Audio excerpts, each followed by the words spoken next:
Nuevamente muchas gracias por responder a esta convocatoria. Ustedes que regularmente cubren los trabajos legislativos se han percatado, igual que el resto del país, que si algo le ha faltado a la agenda capitolina es un sentido de pertinencia y un sentido de trascendencia. Durante la primera sesión la excusa es que se había estado legislando, apagando fuego, dando soluciones inmediatas a problemas complejos. Empezada esta segunda sesión, sin embargo, no vemos que la Asamblea Legislativa tenga una agenda trazada con algún sentido de legado legislativo para el país. Y en el día de hoy yo estoy haciendo un llamado a la mayoría parlamentaria para que consideren asuntos que no deberían ser pospuestos.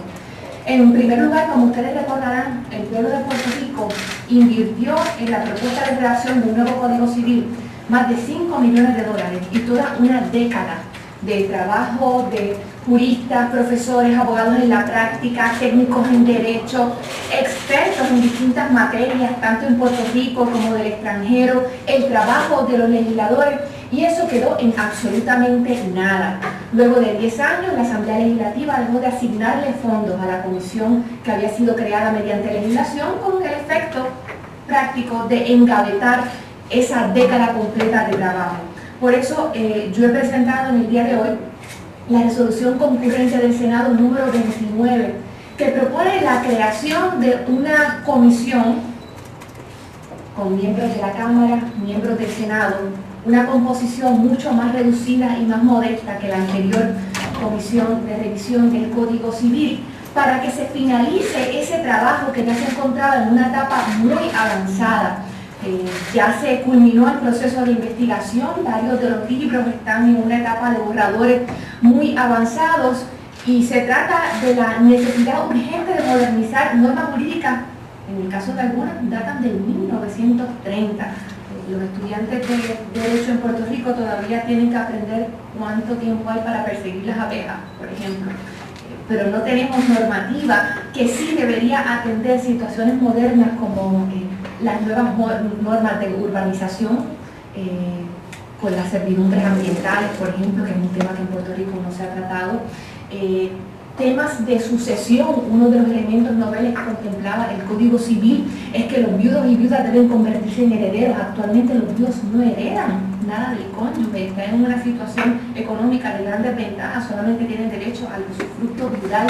Las normas de responsabilidad absoluta de transportistas, la contratación gubernamental que está muy dispersa a través de legislación y de reglamentación de ciertas oficinas, la definición de relaciones de familia, que fue el tema que causó en su momento grandes divergencias de criterio y que de alguna forma paralizó la consideración de los demás asuntos, pero ya esto no amerita posposición. Repito, son millones de dólares del pueblo de Puerto Rico, es una década completa de trabajo y se trata de modernizar las normas que rigen la vida de los puertorriqueños literalmente desde el momento que nacemos hasta el momento en que morimos y lo que va a ocurrir con los bienes materiales que dejamos. Por eso mi invitación a que en un esfuerzo mucho más modesto, la anterior comisión era muy grande, necesitaba muchos recursos, pero ya el grueso de ese trabajo se hizo, esos borradores están, y mi invitación es a recopilar todo ese trabajo y a realizar las últimas tareas de concordancia y de afinar detalles técnicos.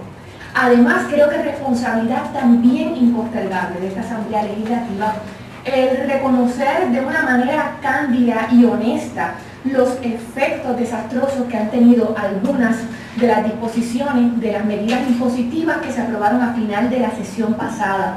Y he radicado la resolución del Senado 408 para que se haga ese estudio y se compense lo que ha sido, a mi juicio, una intervención bien intencionada, pero creo que más allá de su facultad, de la Secretaría de Hacienda, que a través de cartas circulares ha tomado determinaciones que tienen el efecto de enmendar la Ley 40 del 2013.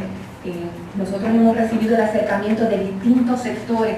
Para que tengan un ejemplo, bajo la nueva disposición sobre lo que se conoce como la patente estatal, las farmacias de la comunidad tienen que tributar sobre la totalidad de su inventario. Los comerciantes que tributan sobre la totalidad de su inventario, ¿qué es lo que hacen? Eventualmente le pasan el costo al consumidor. Pero las farmacias tienen un margen bien reducido de ganancia, porque son medicamentos o reglamentados por el gobierno, o medicamentos por los cuales los planes médicos no van a pagar más de $3 por dispensing fee. Medicamentos que pueden costarle $100, $150. A una farmacia solamente van a tener un margen de ganancia de $3 o $4. Por lo tanto, esa disposición de que incluyen al inventario de medicamentos como parte de las partidas tributables ha tenido un efecto desastroso sobre la farmacia. Eso hay que corregirlo. Lo mismo ocurre con el caso de los manufactureros, que por virtud de la ampliación del IBU, de negocio a negocio, tienen que pagar por materia prima, lo que los coloca de nuevo en desventaja de las compañías más grandes, algo que afecta en especial al negocio puertorriqueño, al pequeño capital puertorriqueño. Y algunas de estas medidas han sido tratadas de enmendar o de aclarar por la Secretaría de Hacienda, pero me parece que, repito, aunque correctas en contenido, algunas de esas determinaciones pudieran exceder las facultades del Ejecutivo y servir como excusa para que la Asamblea Legislativa haga lo que le toque, que es inventar lo que legisló.